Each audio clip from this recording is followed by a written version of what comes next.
A new name has been confirmed in this case to be the last person to be with Nolan on the boat the day he died. Reports have surfaced identifying him as Bart. He has been reportedly the last person seen with Nolan Wells before he disappeared that day. Some accounts place him on the boat with Nolan in those final hours. That is being reported. It is not, as of this recording, something we've seen independently confirmed by police or by the medical examiner's office, and it's worth being precise about that distinction right at the top, because this is also the same Bart who's already been at the center of online theorizing. The same person rumored, without confirmation, to have had a relationship with Katie McCormick, the woman his friends reportedly say Nolan stayed back on the island with. So we've got two separate threads tangled together here, and they need to stay separate. One is a location claim, where Bart was and when. The other is a motive theory, jealousy, a relationship, a reason. People online have already fused those two things into a single narrative, and once a narrative like that takes hold, it tends to get treated as settled long before anyone's actually established it. We're not going to do that today. Before we go any further, everything involving Bart in this update is speculation until we tell you otherwise. What we do have on the record is a recent press conference where attorney Ben Crump stood alongside Nolan's parents and laid out what his team says is on that audio. Let's ground this in what we actually know happened in public on the record from people speaking under their own names. Earlier this month at the National Urban League's National Conference, civil rights attorney Ben Crump appeared alongside co-counsel and the families of three separate 18-year-old black men who died within roughly a 3-month window surrounding July 4th of this year. Nolan Wells, Daniel Irvin, Tyler Smith. 3 names, 3 families, 1 press conference, and Crump was explicit that he saw a pattern worth putting in front of the public together, rather than 3 isolated cases handled quietly and separately. Here's the timeline as the family themselves laid it out. Nolan Wells went missing on July 4th, during a gathering with friends. His body was recovered 2 days later, washed up on the shore of Horn Island. The press conference where his parents spoke publicly for the first time at this scale took place 27 days after his death. That's their own number, spoken by his mother from the podium, and it's worth sitting with for a second because that's not an abstraction. That's 27 days of a family living without answers before they stood in front of cameras at all. This part of the story is genuinely confirmed. Separate from any rumor, separate from anything circulating online. It's on the record. Attorney Crump spoke under his own name. Nolan's parents, Christine and Elmore, spoke under their own names, describing their son and describing the 27 days since his death. This is the part of the story that doesn't need a caveat. What Crump said next is where things get more layered, and it's worth walking through carefully because his team made several specific checkable claims about the investigation, and specific and checkable is exactly the kind of claim we want to flag clearly, rather than either dismissing it or repeating it as settled fact. Crump's team says they've retained audio engineers to review in full a recorded call, reportedly a 911 or emergency dispatch call, connected to that day. That retention is confirmed. It was stated publicly by name at the podium. What the audio actually reveals, once that full review is complete, is not something we know yet. That's a claim in progress, not a finding. Separately, Crump said the family has consulted with experts on tidal and ocean patterns, questioning whether it's consistent for Nolan's body to have been recovered in the same location where officials say he was last with others, given the tides in that period. Again, the fact that this consultation happened is confirmed. Whether the tidal timeline actually contradicts the official account is not something we can verify independently right now. It's the family's working theory built with retained experts, and it deserves to be taken seriously as a real question. Not because we're told to take it seriously, but because tide charts are a matter of public record, checkable by anyone, and that's exactly the kind of claim that either holds up or doesn't once more than one party looks at it. That's where this stood as of the press conference. Now, with that foundation in place, let's get into what's actually new since then, starting with the audio review itself, and then carefully into what's being said about Bart. Let's start with what's actually been retained and set in motion because that part is straightforward. Crump's legal team has confirmed on the record that they've brought in audio engineers to review a recorded call, reportedly connected to emergency dispatch that day, in its entirety. Not a clip. Not a snippet pulled for a press conference. The full recording. That's a concrete, verifiable step, and it's the kind of thing that either produces something or it doesn't once the review is done. Separately, and this is worth keeping as its own category, not folded into the audio question, the family's team says they've consulted with experts on ocean and tidal patterns. Here's what they're actually asking. If officials say Nolan was last in a certain location and his body was recovered in that same area 2 days later, Does that line up with how tides in that area actually move over 48 hours? That's the question being raised. Now here's where we need to slow down. The claim being floated, that the tidal pattern doesn't support the official account, is the family's expert framework. It is not, as of now, an independently verified finding. Those are two very different things. A retained expert building a case for a paying client and an independent, neutral verification of that same claim are not interchangeable, and it's important we don't let the first one quietly become the second one just because it's been repeated at a podium. Tide charts are public. This is checkable. We're just not there yet. Here's a detail that matters more than it might initially seem. The independent autopsy was conducted by Dr. Roger Mitchell, a credentialed, named forensic pathologist, but not until July 10, several days after Nolan's body was recovered. And Dr. Mitchell reportedly made a specific technical point that's worth explaining plainly, because it's easy to gloss over. Establishing that someone drowned is not the same as establishing the full circumstances of how they ended up in the water. Were they conscious? Unconscious? Did they enter the water on their own or were they forced in? Manner of death and cause of death aren't the same question, and Mitchell's position, according to the family's team, is that the drowning finding alone doesn't close the book on those other questions. Connected to that, the family's attorneys say tissue from Nolan's throat was missing by the time the independent autopsy took place, and they want that specifically examined as part of any further review. I want to be careful here. That's an allegation the family's team is asking to have investigated. It is not, on its own, evidence of anything. It's a pending question, not a finding, and it deserves to be treated that way until there's an actual answer. The most significant new piece of this update is procedural, not forensic. Attorneys say the district attorney has tentatively agreed to a joint evidence review, the family's experts, the DA's own experts, and reportedly the FBI, all looking at the same material together. If that actually happens as described, that's meaningful, because it moves this from one side making claims toward multiple parties examining the same evidence side by side. That's the process working the way it's supposed to. None of that necessarily means foul play happened. It means there are specific, named, checkable facts, tide charts, autopsy timing, a recorded call, that are now going to be checked by more than one side. That's the actual news here. Now to Daniel Irvin, and this case has its own separate, confirmed fact pattern. One that doesn't require any speculation to be genuinely troubling. Irvin, also 18, died during what's been described as a fishing trip with two other teenagers. What happened afterward is where the confirmed facts get serious. Those two teens reportedly discarded his phone, threw away his clothes, and deleted text messages between themselves and Daniel, and did not come forward to authorities on their own. It was only after Daniel's mother began publicly raising questions days later that the two eventually told authorities what they say happened. As of this update, according to the family's attorneys, the charges filed against those two teens are limited to evidence tampering. Not charges tied to the death itself. Tampering specifically related to the destroyed phone, clothes, and messages. There's also a claim that needs to stay marked as unverified. A witness account describing one of the teens as limping after the alleged drowning. Family's counsel says this detail wasn't fully explored during the investigation. That's worth noting precisely because it's the kind of detail that's easy to either dismiss or overinterpret. It's neither proof of anything nor nothing. It's an investigative gap the family says exists, and it's fair to say that gap, if it's real, should have been run down. Here's the grounding point for this entire case. Destroying evidence is a serious, established fact pattern. That part isn't in dispute. The teens themselves have acknowledged getting rid of the phone, the clothes, the messages. What that evidence would actually have shown, had it survived, is still an open question. And it's fair to hold both of those at once. The tampering is confirmed, the implications of what was destroyed are not. Tyler Smith's case is its own story, and it deserves to be told with the same care, not folded into the other two just because the timing lines up. Smith died of a gunshot wound at a July 4th gathering in Lexington, Kentucky, where he was reportedly the only black attendee. The account given to police, according to the family's attorneys, was that this happened during a game of Russian roulette.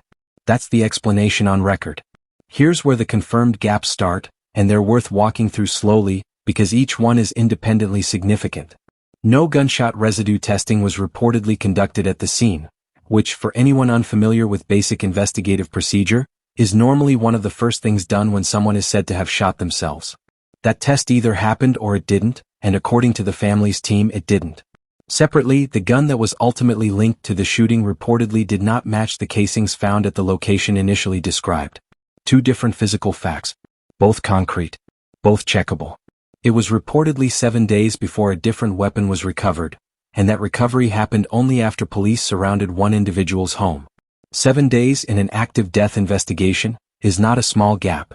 As of this update, the charge status here mirrors what we saw in the Irvin case. Evidence tampering charges only according to the family's counsel. No charges connected to the death itself. Again, a mismatch between a recovered weapon and recovered casings is a concrete, checkable forensic detail.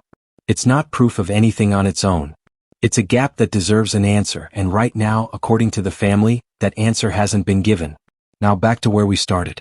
And I want to say this as plainly as I can before we go one sentence further. Everything in this section is speculation and public theorizing. None of it is confirmed by law enforcement. That's not a disclaimer we're adding to cover ourselves. It's the actual accurate description of what this information is, and it's important to say that clearly before we go any further. Here's the background as it exists publicly. Online theories have circulated naming a friend of Nolan Wells, identified in reporting as Bart Edmey, and suggesting a personal motive tied to jealousy over a relationship.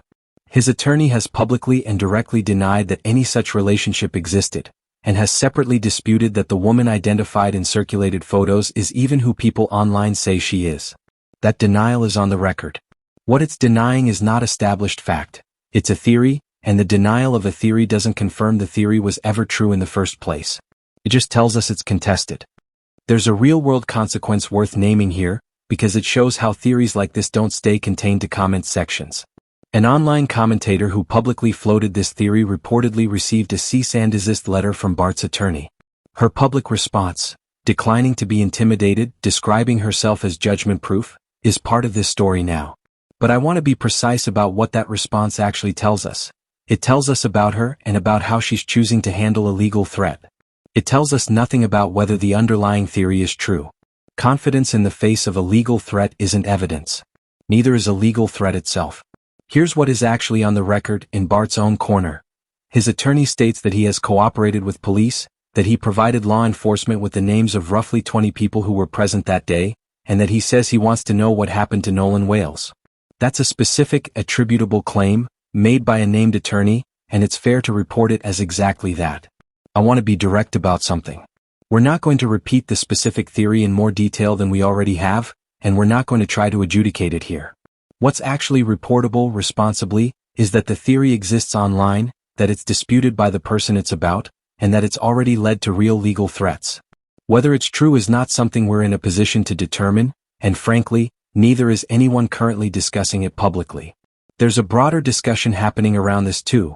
Commentators asking whether someone in Bart's position retaining an attorney and cooperating proactively reads as guilt, or reads as simple good sense given what's already happened to other people connected to these cases. I'll be honest, I don't think that's a settled question, and I'm not going to pretend it is. People with nothing to hide lawyer up all the time, particularly once their name is already circulating online attached to a death. People who did something wrong also sometimes lawyer up. The act itself doesn't tell you which one you're looking at. That's worth sitting with rather than resolving for you. Let's pull all of this back together because we've covered a lot of ground, and the tears matter more now than at any other point in this update. 3 18-year-old black men died within a roughly 3-month window surrounding July 4th of this year. Nolan Wells, Daniel Irvin, and Tyler Smith. A joint evidence review is reportedly being negotiated in the Wells case, involving the family's experts, the district attorney's experts, and reportedly the FBI. In the Irvin and Smith cases, the only charges filed so far are for evidence tampering, not for the deaths themselves. In the Wells case, no charges have been filed at all as of this update. The title location inconsistency the family's experts are raising in the Wells case, the witness account describing limping in the Irvin case, and the gunshot residue and casing match questions in the Smith case. All specific. All checkable. None of them independently confirmed yet. The Bart Edmey speculation, and any similarly unverified name being floated online in connection with any of these 3 cases. Worth repeating, theory tier, not confirmed, not adjudicated here. So where does all of this actually leave things? 3 families still without answers, several specific and checkable questions still open, and 1 public theory that, as of right now, hasn't been backed by anything beyond speculation. That distinction matters, and we're going to keep holding it steady even as this story develops. We're going to keep following this case. If the joint evidence review happens, if charges change, if any of these open questions get answered, we'll bring you those facts as we actually get them and not a moment before. If that's useful to you, go ahead and subscribe so you don't miss the next update. Now, before we close out, we've got Ben Crump's own words on the autopsy findings, directly from the press conference, and I think it's worth hearing in full rather than summarized. So stick around for that next. President and CEO of the National Urban League, Mark Morial. Please give a great round of applause for him not thinking it robbery to invite the families to be here at this great convention. We are so grateful to him and the others in the civil rights community for standing up like they have stood up in the past. And just like we got justice for George Floyd, just like we got justice for Breonna Taylor, Lee Merritt, just like we got justice for Ahmaud Arbery, we gonna get justice for Nolan Wells. We gonna get justice for Daniel Irvin, and we gonna get justice for Taylor Smith. And the large part is because you all are not afraid to speak truth to power. Thank you, Mr. Mario. Again, I'm Attorney Ben Crump, along with Attorney Lisa Park, Attorney Eric Hertz. We are here fighting for the family with other great lawyers for Nolan Wells. We also have present with us the family of Daniel Irvin, who many of you are just learning about outside of Dallas, Texas, and his tragedy. We have Attorney Sean DeRaya and Attorney Brooke Cluse fighting to help that family get justice, and we want to applaud his mother, Tamika, who has been fighting as only a mother would fight with not many people in the world listening. But we're listening today, Tamika. You are not alone, Tamika. You got Nolan's mother and father, Christine and Elmore Wansley, who are standing with you as well. Tamika, your daughter is here. You are not alone. God, please let her know she is not alone. Justice for Daniel Irvin.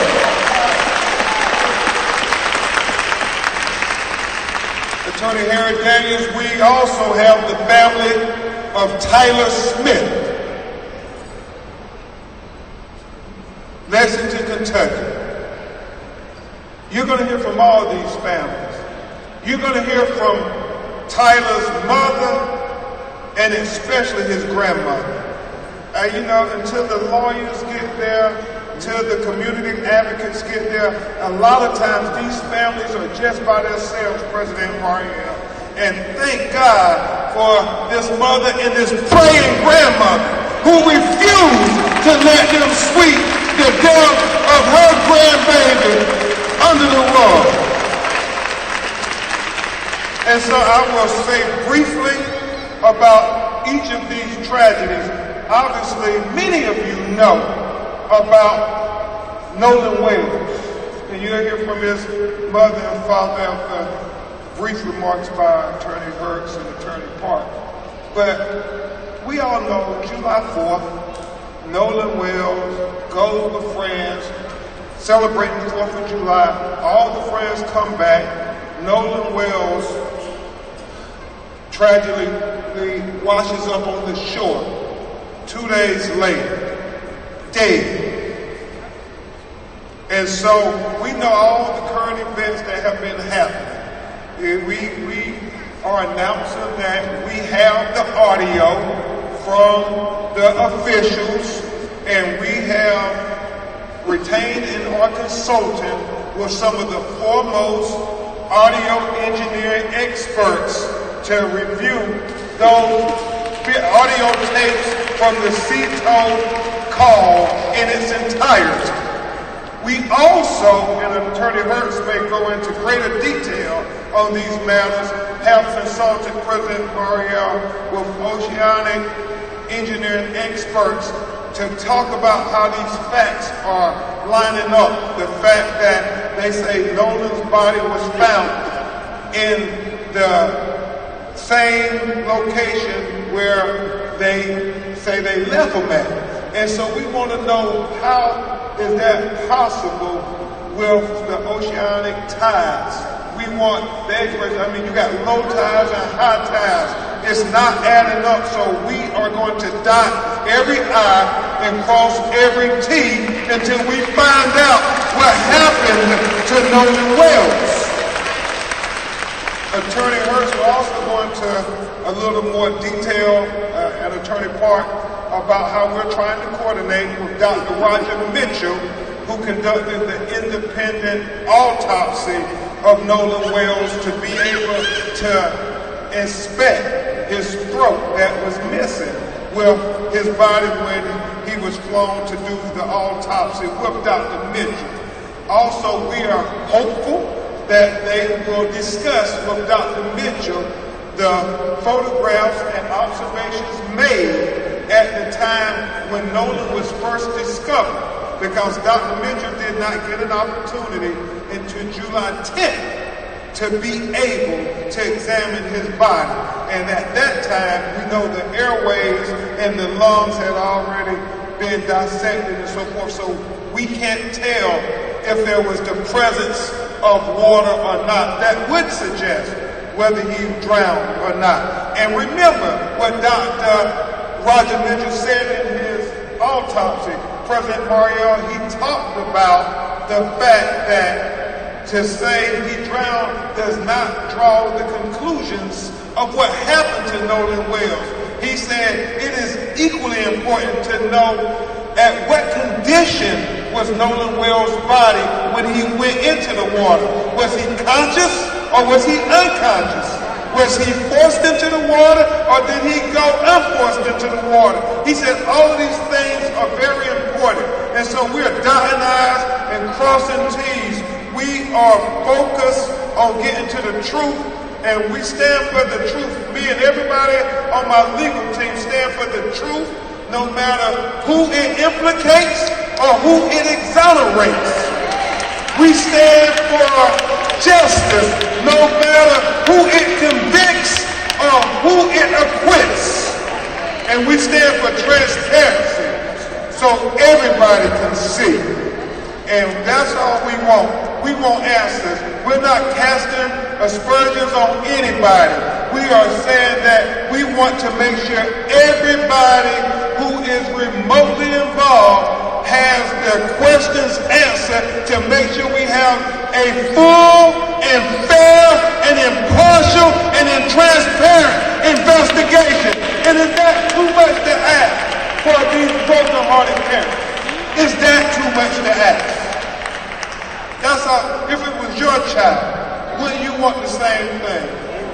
And I get it, they're attacking me, they're attacking Reverend Al, they're attacking the parents of Nolan Wells. We don't care about those distractions.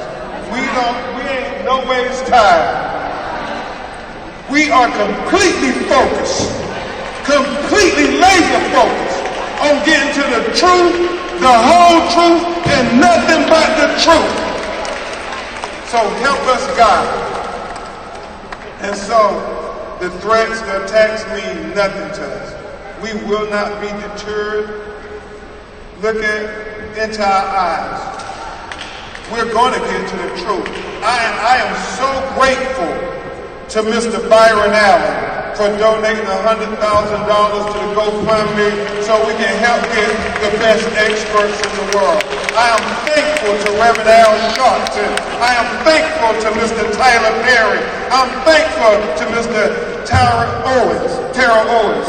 I am very thankful to everybody who did not think it robbery to say, what can we do to help people get to the truth and call in to the tip line so we can help not only Nolan Wells' family, but we can help Daniel Irvin's family, and we can help Tyler Smith's family as well.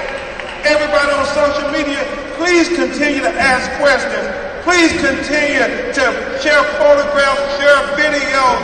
It all helps us solve this potential of what happened to Nolan Wells. I mean, isn't it so important? Somebody saw something. Somebody knows something. As Christine and Elmore have said, if you're really Nolan's friend, you know in your heart of hearts that if the roles were reversed, that Nolan would say something. He would call and tell what he saw. And so that's all they're asking. Do for Nolan what he would have done for you. Do for Nolan what he would have done for you. Do for Nolan what he would have done for you. Congresswoman Beatty, we thank you in the Congressional Black Caucus. Please stand and join us, Congresswoman, because you all asking the questions from the Department of Justice and the FBI. It's important that we have the full weight and force of everybody who has any kind of authority to be able to help us get answers on Nolan Wells and the other 18-year-old black boy.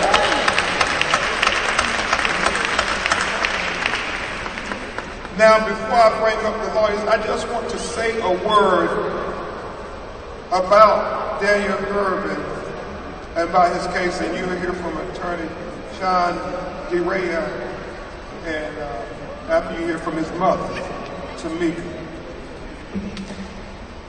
So similar in what they're saying about Nolan Wells, and that is her 18-year-old son, President Maria, Congresswoman Beatty, two young white teenagers come, pick them up from their house, leave, they go on, I guess it's an alleged fishing trip.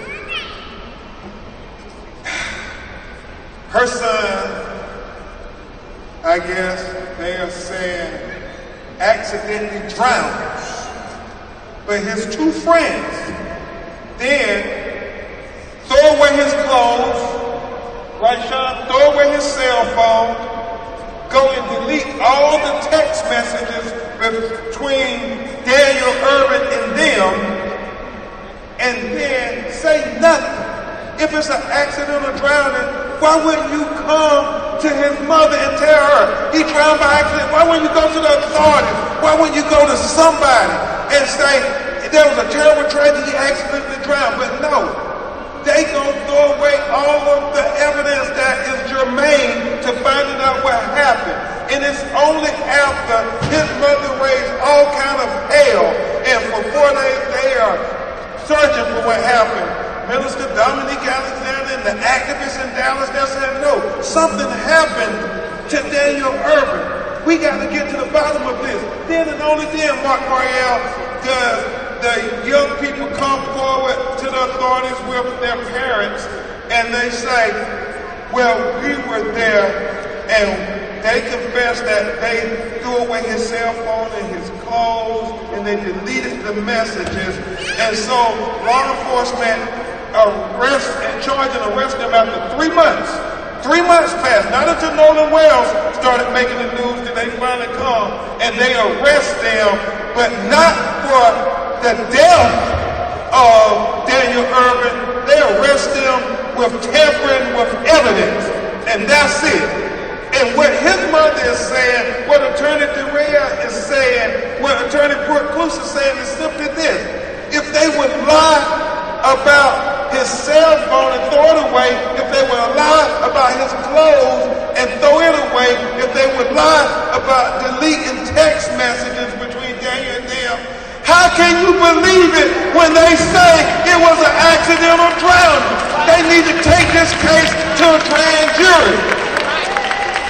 And you're going to hear from his mother talk about other things that don't add up, about the conduct of the boys immediately after the drowning, the alleged drowning. It's so critically important that we remember Daniel Irvin as well. And then Attorney Park, Attorney Cruz, we talk about Tyler Smith, and I'll just try to paint the picture real quickly for you, and then you'll hear from these parents, these broken-hearted parents. 4th of July. You can't make this stuff up, Congresswoman Beatty. Attorney Daniels, 4th of July, same 4th of July 2026 when Nolan goes missing. Tyler Smith in Lexington, Kentucky is the only black person in the home where they're having a 4th of July small house party. Somehow, Tyler ends up being shot in his head, dead. 911 is called. They come, the police get there. They tell them that he shot himself, that they were playing Russian roulette. That's what they say. They say, this the gun. The police retrieve the gun, and then they take their word as the gospel that he shot himself. They don't do gunshot residue on the hands of Tyler or nobody else. I mean, basic investigation 101. If you say he shot himself, wouldn't you bag his hands and wouldn't you test it for gunshot residue? But they don't do that. And you're going to hear from his grandmother and his mother as to the explanation, the implausible explanation that they offered them. And the fact that the gun, President Mariel, that they claimed he used to shoot himself with, the police, after they do analysis, it does not match the casings that they found on the floor to where he shot himself at. So still, they are taking their word for it. And it's 7 days later, right, Miss Niecy?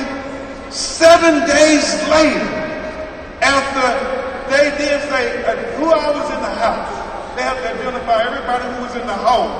And then they have to track down, well, if this is not the gun that caused the death of Tyler Smith, well, where's the gun at? So they have to go investigate, and they go surround one of the young men's houses, Lee Merritt, and they surround the house. He doesn't come and volunteer after knowing that they're trying to find out and get evidence about what happened to Tyler Smith and come forward voluntarily. They have to go to his house and surround it, and then he comes out and finally he volunteers that this is the gun. Think about that, Kathleen Tree. Just think about that for a second. You would think, after all of that, he is surely going to be arrested and charged with killing or being in a way responsible for the death of this 18-year-old young black man. But no. He is only charged with tampering with evidence, correct, Ms. Niecy? Nothing more. And nobody in all three of the questionable deaths of these 18-year-old young black kids, nobody has been held accountable in any way.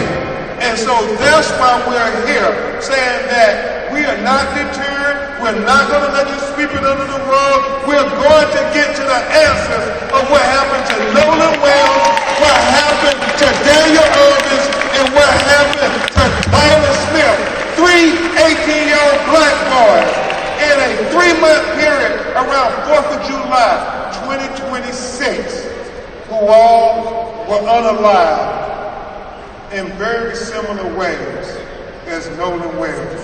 And I'm very thankful to his parents for using the attention that they were given and blessed with to also give attention to these other 18-year-old black boys. Thank you, Christine. Thank you so much, Elmore. At this time, before we get to your questions, you're going to hear briefly from Attorney Eric Hertz, and then Attorney Lisa Park will some updates, and then you'll hear from Nolan Wells' parents. Attorney Eric Hertz, a great situation.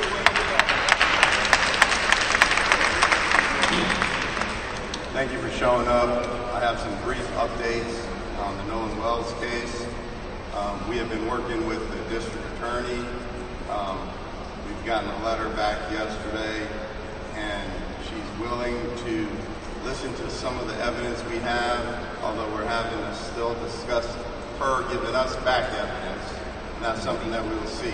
The phones, not just our clients' phones, but the other phones that are involved in this situation, we are trying to coordinate and have come to a tentative agreement with the district attorney to go ahead and have them investigated together jointly with our experts as well as their experts, and I believe, if I'm not speaking out of turn, the FBI is going to also be present there, and that's going to show a lot of stuff that we haven't seen. I'm going to keep this short, but as I always say, I would like to say one more time, society is judged by how the most powerful treat the most vulnerable, and justice will prevail. Thank you. Thank you very much, Attorney Eric Hurst. And now we will hear briefly from Attorney Lisa Park, who heads up our Atlanta, Georgia office and has been leading on this for Nolan Wells. So today I just want to recognize all of these families for coming here today, traveling here to Nashville, even family that's here in the audience. If you think for just a moment, for these tragedies, they really just happened. They really just happened. And if you've never had a loved one that you've lost, it's hard. And you feel like going into a quiet place by yourself, mourning, grieving, doing all of our own religious rituals, right? And so it's quite hard that these families have had to come into the spotlight to stand up for their children. This is not where they want to be. And for those people who somehow think that they want to be in the spotlight, I guarantee you, this is not where they want to be. For all of these families, for every single family member that is suffering through these losses. So I want to commend all of these families. I also want to commend them for coming together as a group, right? Because all of us, we are stronger together. We are stronger together. And there are so many unanswered questions for all three of these cases. But there's hope. And I see that hope because we do get calls. We have been getting over 100 calls a day. And I want to thank everybody who's called in, because for every time there's a hater that's saying that these people just want the spotlight, when somebody calls in with some encouragement, when somebody calls in with some information, it makes up for that. Because we know that we're stronger together. These questions, these cases can be solved, and we can do it together. So I want to thank everybody for calling, right? But I also, last thing, I want to encourage those who have not called yet, and you know that you have some information. One, I know that it's scary. I know that you may be scared. But if there's a time in your life to do the right thing, this is it. And you just have to be brave and go ahead and please call us. These people, we need you. We need you. Thank you. Thank you, Attorney Clark. And as Nolan's mother and father get ready to come, I cannot express to you how encouraged we are that we're going to get to the truth. I mean, so many things are coming to light, and we're going to get to the truth. We are not trying to cast aspersions on anybody. We want the truth. We want the truth. That's what we want. And like we said, if that implicates you or exonerates you, then you got to talk to your Lord. You got to talk to your God. But we want the truth and nothing but the truth. And if it was your child, you would want the same thing. And so that's why everybody who got children, you could understand the pain, the agony that this mother and father have been dealing with since 4th of July. How people came, timely within hours of finding him saying, well, no foul play, just go on. How do you tell somebody just go on when my son is dead and nobody's giving us any answers? All those people out on that island, and you mean nobody knows nothing? Nobody saw anything? No, we refuse to accept that nobody knows nothing. We're going to get to the truth. We're going to get to the truth. We're going to get to the truth. And it's starting to come to light. Because truth is light. And we're going to get to the truth. Y'all give it up for the mother and father of Nolan Wells, Elmore and Christine.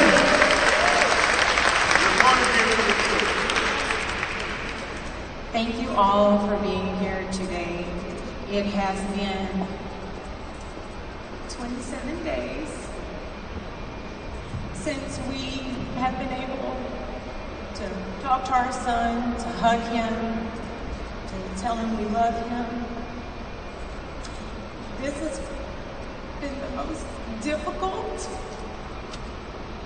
time we have ever had. I want to tell you who Nolan was. Nolan was a God-fearing, God-loving child. He loved everyone.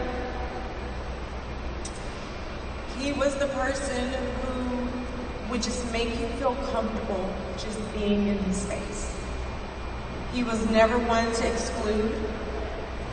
He always wanted everyone to be happy, to feel good, to have purpose. He would lift anyone up. It didn't even matter if he didn't know you. If you took that moment to just tell him a little bit about yourself, what you wanted to do with your life, right then and there, Nolan would be your biggest cheerleader.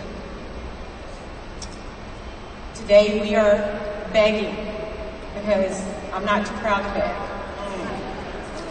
We are begging, if anyone knows anything, his friends, strangers, please call the hotline, because we will not be able to rest until we get answers. But please understand that all of these distractions, these other questions that people, the attacks that people have sent our way, just know we will not be distracted. We are ready to do whatever we need to do as his parents to continue advocating for him, because Nolan is not here. He is not here to speak for himself. He is not here to tell us what happened. So again, we will not rest until we get answers. And if you know something, you need to let us know. Please do not be afraid. Okay? Thank you all so much again. We truly appreciate your love and support.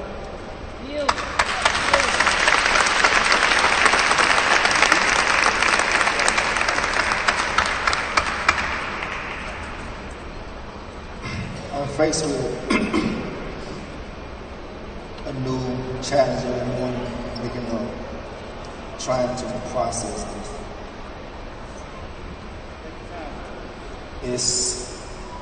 It's the biggest challenge I've ever had.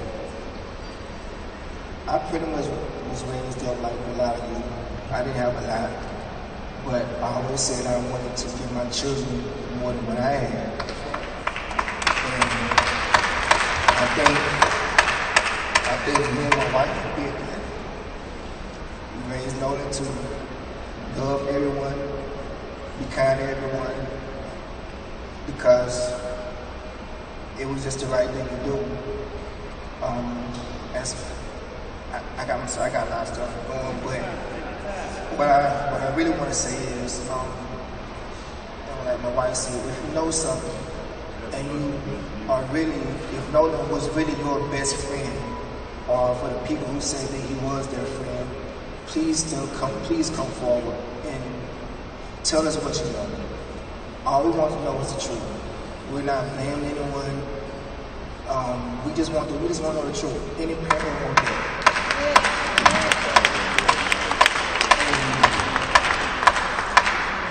Also, the disrespect that's been coming toward my wife and my family.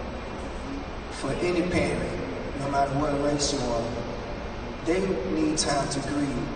A parent can't grieve when you have people attacking them, attacking their jobs, attacking their character, just attacking them, period. Like, where's the empathy in it? We, as Americans, this is a diverse country. Not no one race made this country. We all made this race, made this country. So we all need to come together.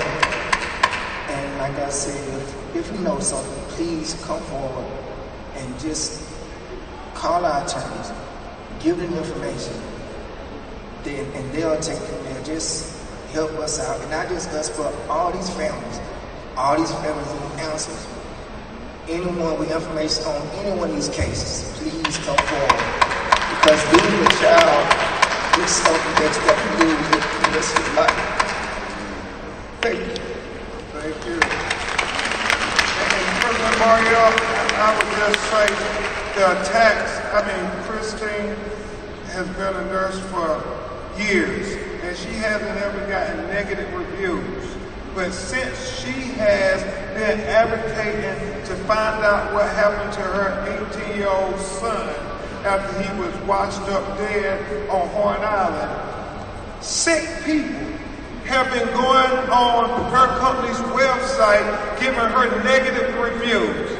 Can you all imagine anything worse than that? That is a shame before God. They are just sick, evil people who would attack this mother and this father for simply saying, we want to know what happened to our child. Don't worry, Christine. We standing with you. We are standing with you.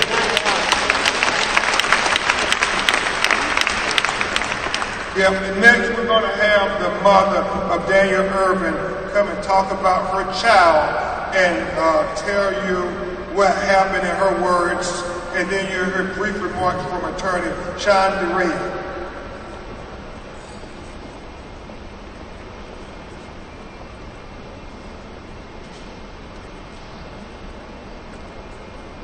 Sean, you want to briefly from attorney DeRay will briefly speak before her, and then we'll have to. Thank you, Mr. Crump. Tampering charges in this case is absolutely unacceptable.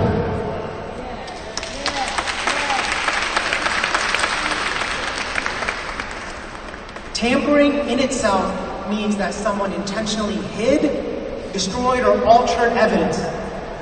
If the district attorney's office has that evidence, take that evidence, put it together, and present it to a new grand jury.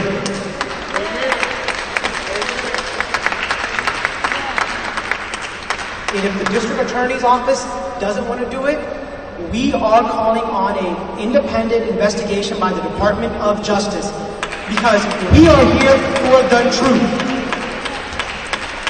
And one last point I want to add to what Mr. Crump said. Daniel Irving, when these boys said that he drowned, he was a high school swimmer. He was on the swim team. He was a healthy, young 18-year-old male. So that story that he drowned accidentally, it doesn't add up. It does not add up, and we want the truth.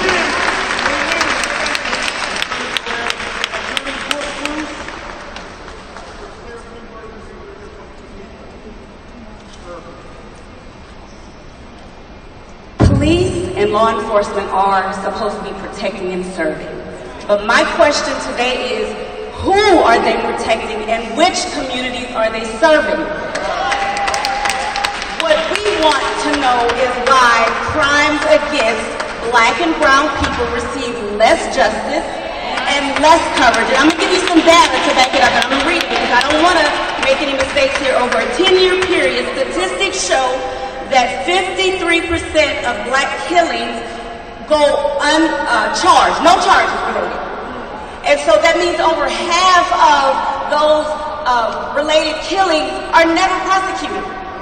And when you think about arrest rates, 63% of white victims receive justice versus are compared to 47% of black victims. So when people think we have two systems of justice in this country, the data kind of backs that up. And now we'll hear from Tamika.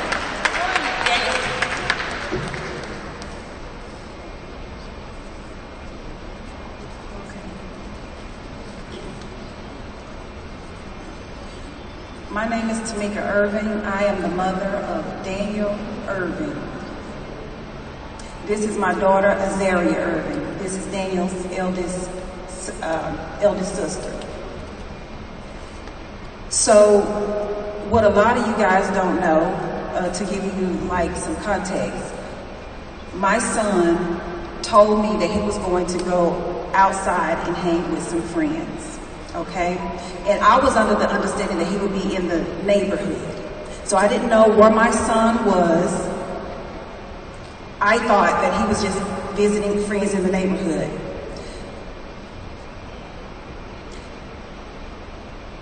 Around 8 o'clock or so, I started to text Mike, call Mike. And Mike was an honorable child. He wanted to serve and protect, be in the military. He loved people. He always had a joke to tell. He was very comical. So I called the police the following day at 12:30 in the morning, and I said, hey, my son ID is here, and his money is here, his social security is here, and I don't know where he's at, and this is not like him, so I'm reporting him missing under suspicious circumstances.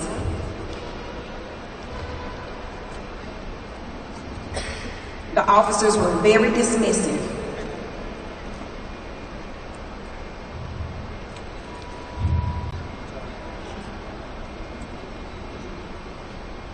The officers were very dismissive.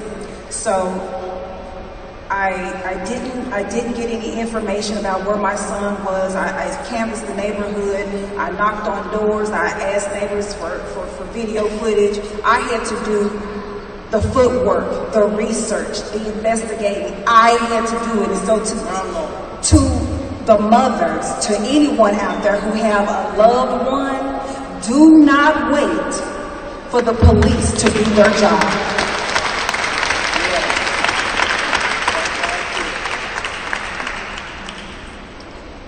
Okay, so fast forward, I reported my son missing. My son was to graduate in May. He was unable to graduate because the two boys murdered my son. They said my son jumped off a bridge, and I know that's not the truth. He was found in water. And not only that, my son was on the swim team. He was very comfortable with swimming in the pool, swimming in lakes.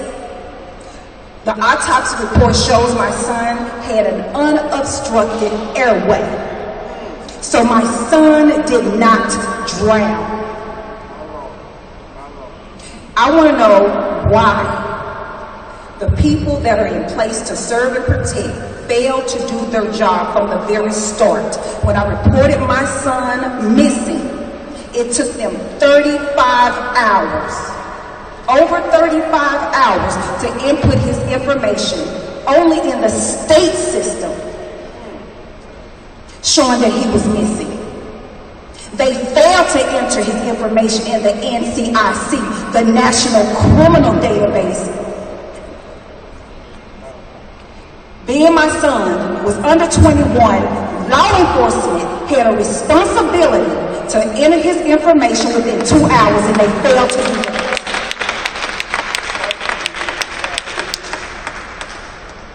My son will fight for me, and I'm here to fight for him. I want justice. We are in the pursuit of justice. Justice for Daniel Irving. Justice for Daniel Irving. Justice for Daniel Irving. And the final family you will hear from is going to be the family of Tyler Smith, who many of you haven't heard of at all. And I want to have his family who drove from Lexington, Kentucky to the National Urban League Convention to say that Tyler Smith, life matters too. Y'all, please give him a round of applause. Tyler Smith, life matters. Tyler Smith, life matters. Tyler Smith, life matters.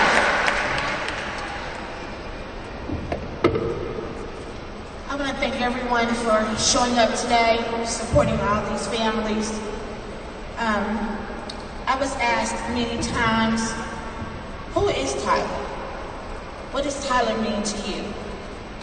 And I had to take a deep dive into that because to give a few words wouldn't be justice. So I went into my prayer closet, as most nanas do, because see, Tyler calls me name. And when people ask me to tell them, I find a struggle in finding words big enough to describe who he is. Tyler is charismatic. He's warmth. Tyler is love. Tyler is compassion and tolerance. Tyler is focus and determination. Tyler is an entrepreneur with dreams, goals, and a vision for his future. Tyler is a calming presence, a peacemaker, and a source of comfort to those around him. Tyler is that warm piece of cake straight out of the oven, that soft buttermilk biscuit that the butter glides across the top.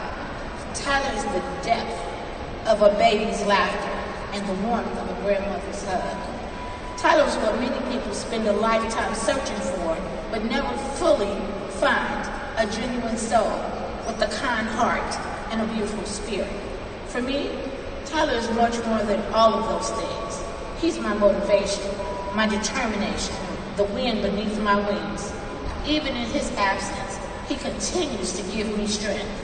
He has become a part of the reason I stand, the part of the reason that I keep moving forward. When I received that call at 6 a.m. that morning that my grandson had been involved in a shooting, I thought, okay, hand, foot. And I arrived upon the scene of the hospital and found out that this was a gunshot wound to the head. Again, I'm a praying mother. I have a son who a year ago had a near fatal car accident. I know what God can do. You can't tell me what God can do. I've seen it.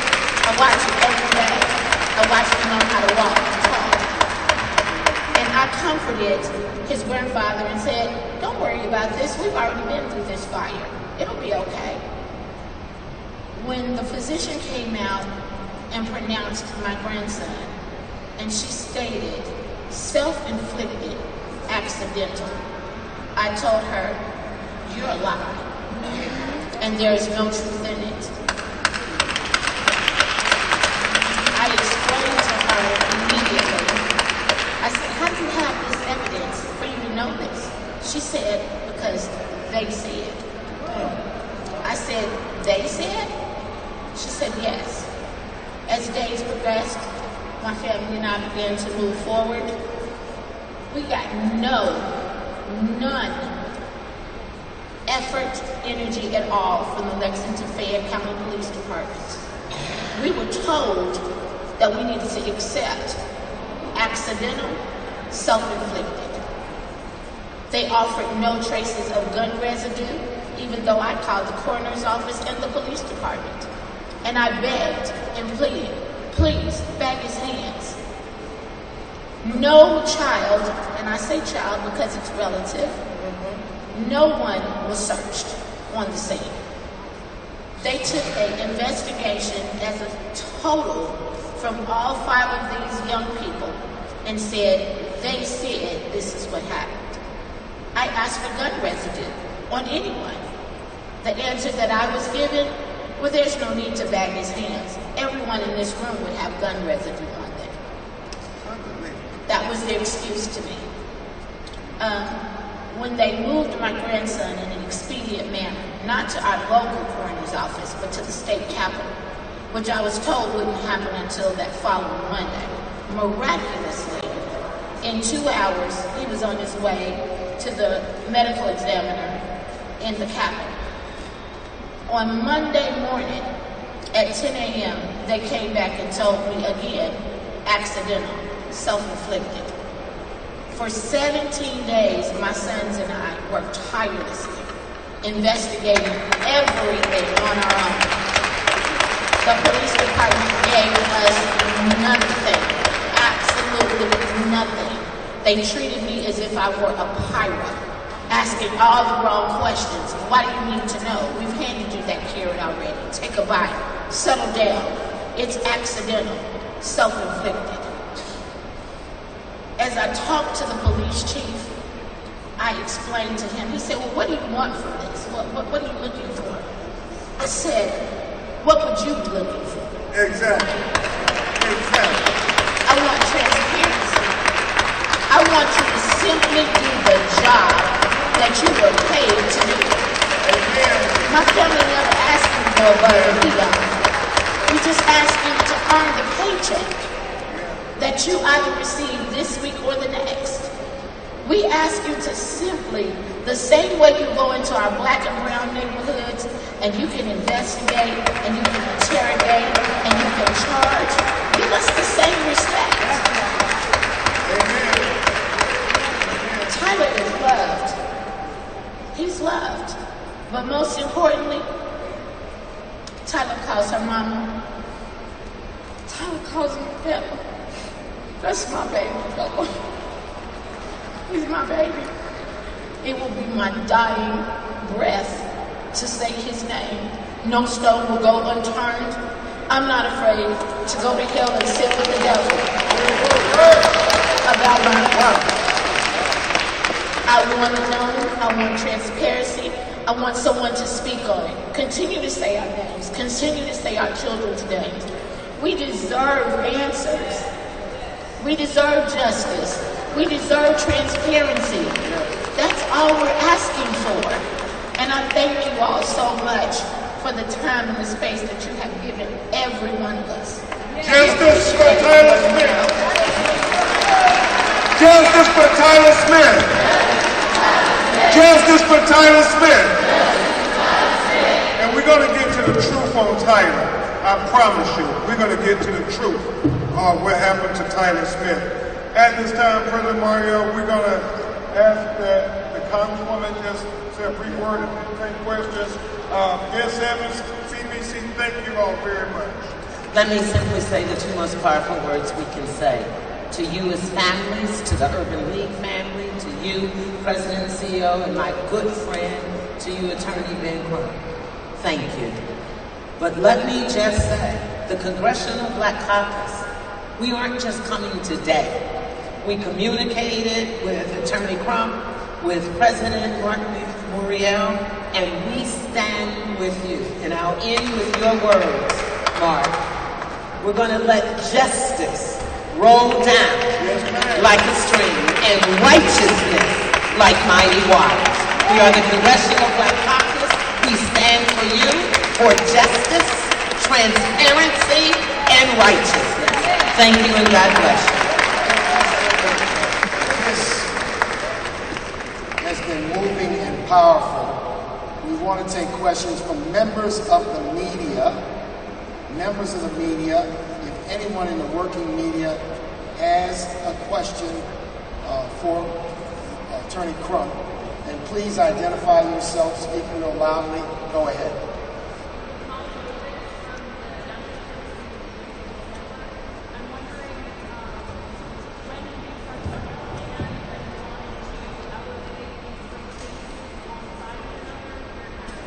Yes, ma'am. And that's an excellent question because thank God for us being able to get the national attention on Nolan Wells' case. And that doesn't happen just by coincidence. It's a lot of the civil rights community, a lot of the activists, Reverend Al, people like Byron Allen, Tyler Perry, everybody on social media coming to say, no, this ain't adding up. We got to find out what happened to Nolan Wells.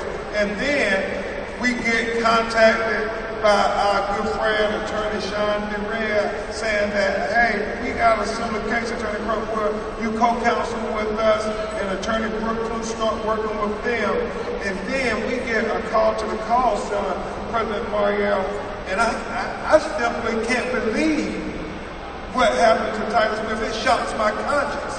And so Kareem Ali and Cliff Jones, my investigators, they start to investigate. And we're saying, this can't be true. They really didn't do a gunshot residue test on the hands. I mean, that's basic. And so it hits me that all of them are 18-year-old black kids that died in very questionable circumstances when Nolan was the only black kid on the boat. Daniel was the only black kid allegedly on the fishing trip.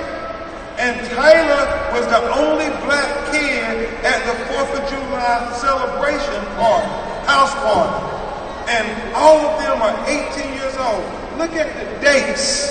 I mean, that's eerie when you look at the dates. February 8th, Tyler Smith is born. July 4th, 2026, he is dead. Can I see the other? This is Daniel Irving. I mean, he's born November 21st, 2007. He is dead on April 17th, 2026. Where's the other?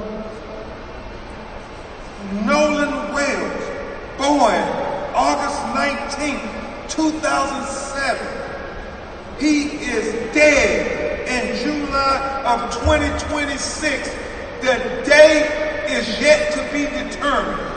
All of these young black kids were born in 2007, and all three of these black kids died 2026, 18 years of age, on the cusp of manhood.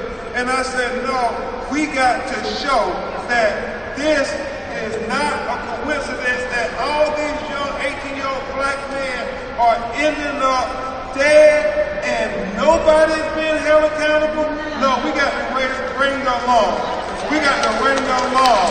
We must bring the law for these 18-year-old black boys. Let me also add this.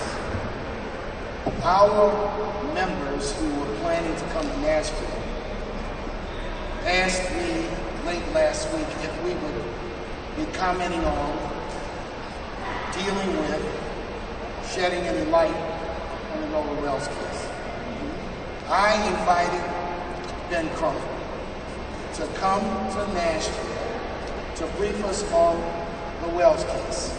In the course of that conversation, he shared with me, by the way, there are 2 other similar cases. I said, 2 other similar cases? I said, Ben, can you bring all of the families to Nashville?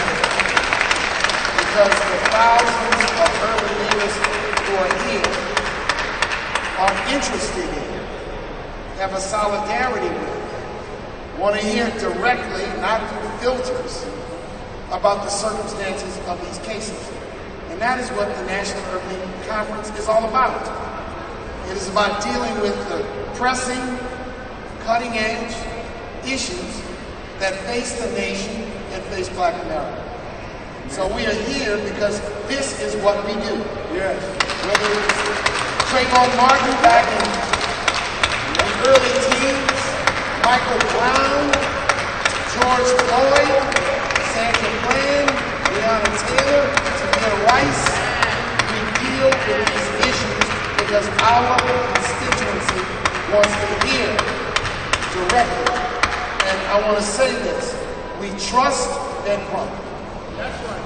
And we know that he does not engage in chasing false cases.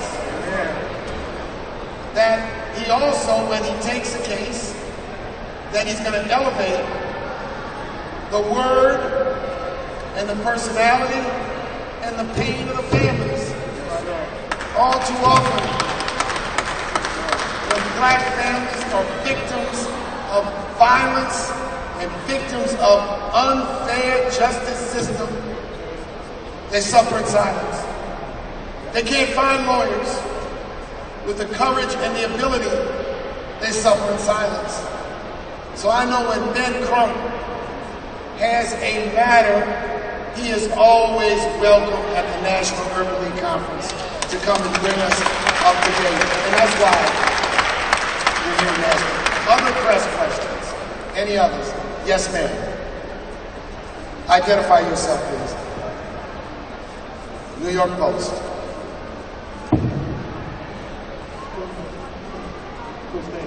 Yeah, we know about the question. We're ready for it. This attack and this threat to sue us and the family for defamation, it's a distraction. We're not distracted by it at all. And it's about getting to the truth. That's what we want. And that's what we're focused on. We haven't done anything other than ask questions to get to the truth. Okay. Another question.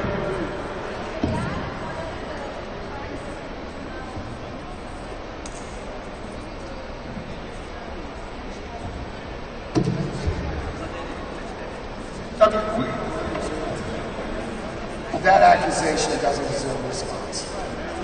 That's right. It has no dignity. That's right. Associated with someone standing up for children who have died. We don't waste our time arguing with donkeys. We don't waste our time arguing with people who want to distract from the real issue. We have 3 dead black young men under suspicious circumstances. And I don't think the New York Post ought to give elevation to distractions like that. This is such an old story. We fight for justice and someone suggests all we want is publicity. You know what happens when we stand here? Our inboxes are filled with hate messages, hate mail, hate this, hate that. No one. Our dignity in standing up. And I'm not, you're a reporter, you work for the paper, your editors told you to ask this question. I want you to know we will not be distracted. And I'm not, Ben Crump is like any lawyer. He should get paid for his work. Just like every Wall Street lawyer, every Trump lawyer, every insurance defense lawyer. And I really want everyone to understand, let's not be distracted. Let's not give oxygen. Let's not give air to haters and distractors and dissuaders. So thank you for your question.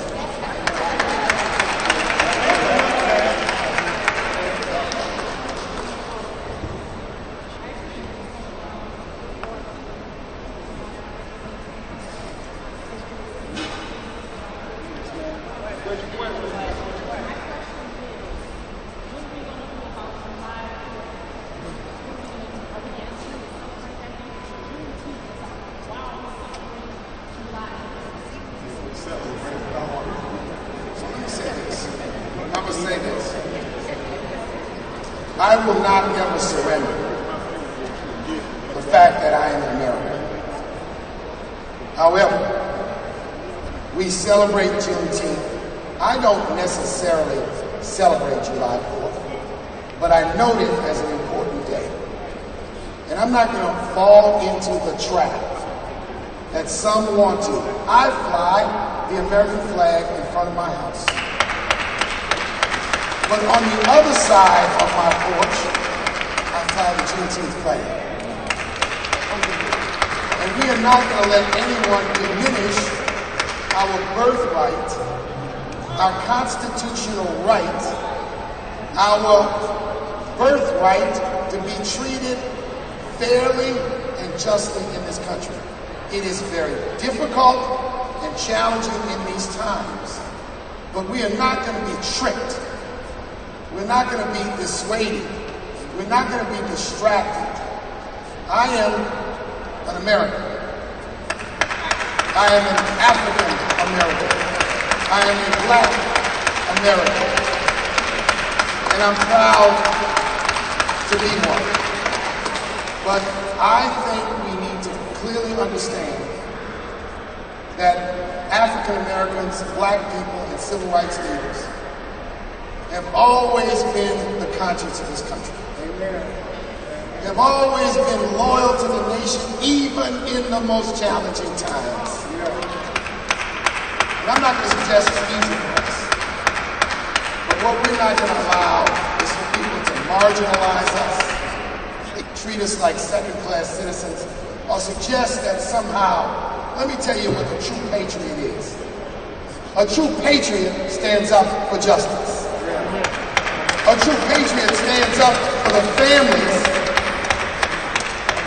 and the victims of violence. A true patriot holds the justice system accountable, doesn't make excuses for an unjust justice system.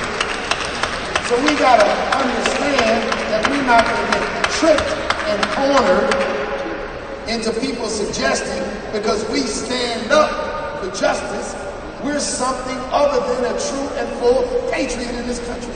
That's the way I feel. I said last night, I was born in a segregated hospital, born in a segregated city, watched my parents and their friends fight and litigate and march to open doors of opportunity. The reason why these times are so tough and why they're so difficult is because if we are not careful and if we are not vigilant and diligent, our children and grandchildren will be relitigating the battles of our parents. This movement in this country to turn back the hands of time is palpable. So when we stand up for these families, and we'll stand up for other families, and we'll stand up for other people, we're doing it because we are true patriots. We're doing it because we believe in justice. We do it because we're going to hold the justice system accountable. This Urban League movement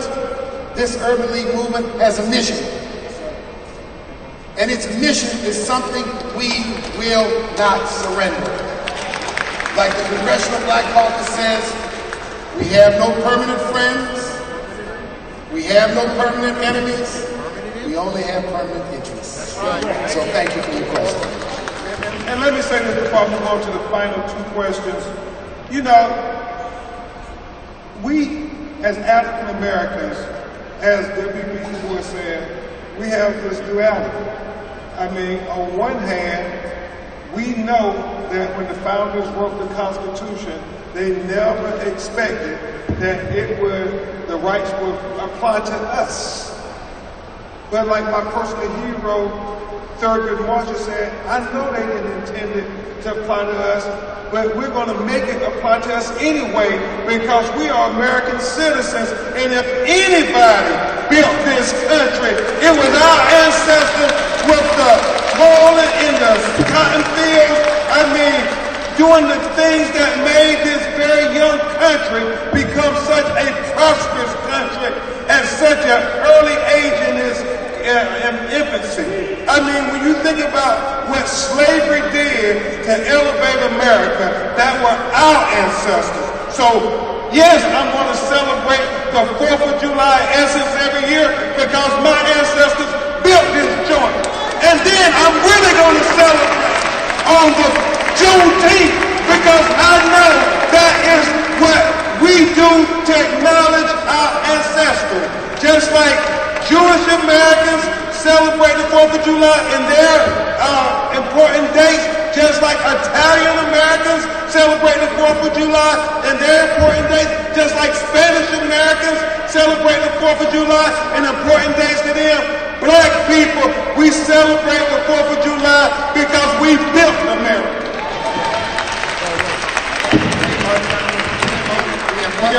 CNN, and I want the TV, and then that's going to be it. Go ahead.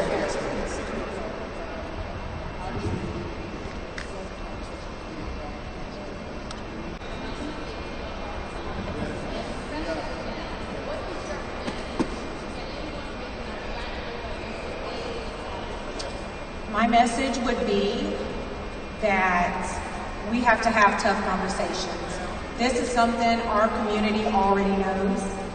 We have to make sure that, and I know my husband and I, we have had countless conversations with all of our children about the importance of understanding when you are moving in different spaces with people that do not look like you. And it's unfortunate that we have to have these conversations, but they are needed in order to hopefully keep our children safe.